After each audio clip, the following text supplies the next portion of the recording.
We're here at the Trend Micro office in Singapore. We're going to meet with Rick Ferguson, who is the VP for Global Security Research. Now he's going to talk to us about mobile security and show us how he can use his handphone to tap and hack into another person's handphone. Come, follow me. Hey Rick. Hey. How's it going? Thanks for coming. No problem. Come in. Okay, so two phones. This one is running Android 4.1. I haven't exploited any vulnerabilities on this device at all. So all that's happened is that the poor victim has downloaded an app from an app store. Let's say the app was pretending to be a camera that was going to increase the camera resolution to 4 trillion megapixels, and so they got the free camera app. Unfortunately, it's doing other things in the background that they're unaware of. Even if it's the most paranoid of users, and they go and check, go and check the apps that are running on the device. Let's look for running apps. Here we go.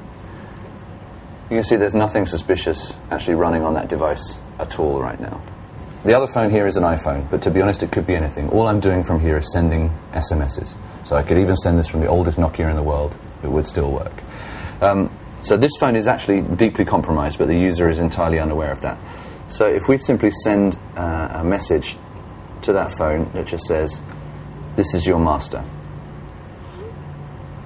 So it's gone from there. You'll notice there's no notification on this phone that any message has arrived. I'm hoping that the mobile signal is good enough. But what has happened is a balance just went down on that phone.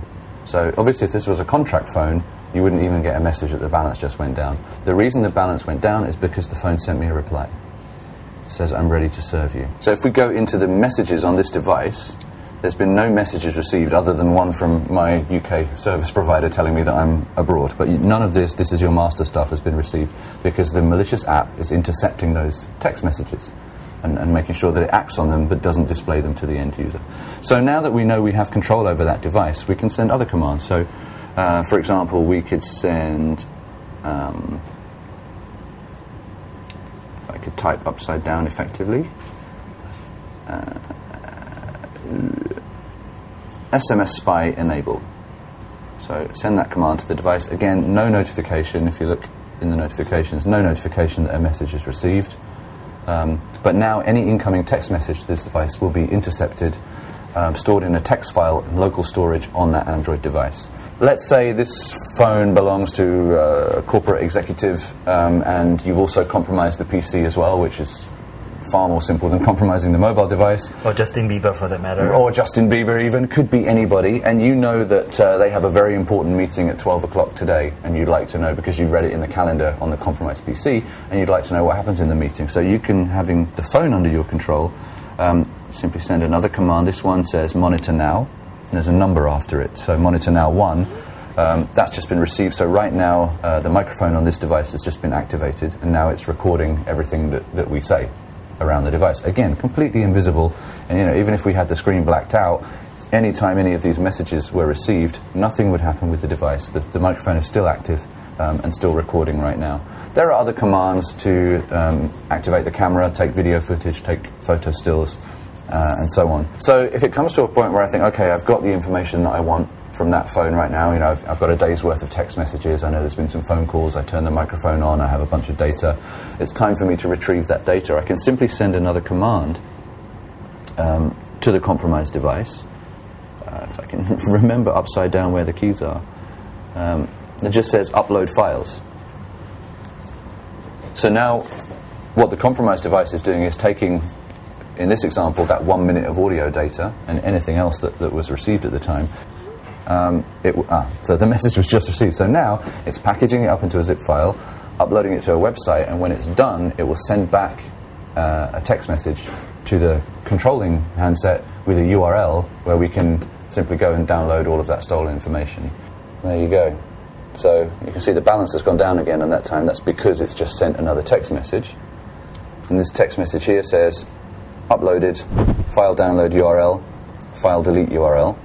And all of the stolen information has also automatically been deleted from this phone. So even if the victim were to go looking and say, I wonder what files are on here, what's taking up this space, there won't be anything there. There's nothing to take up any space, so it keeps the victim unaware of what's been going on.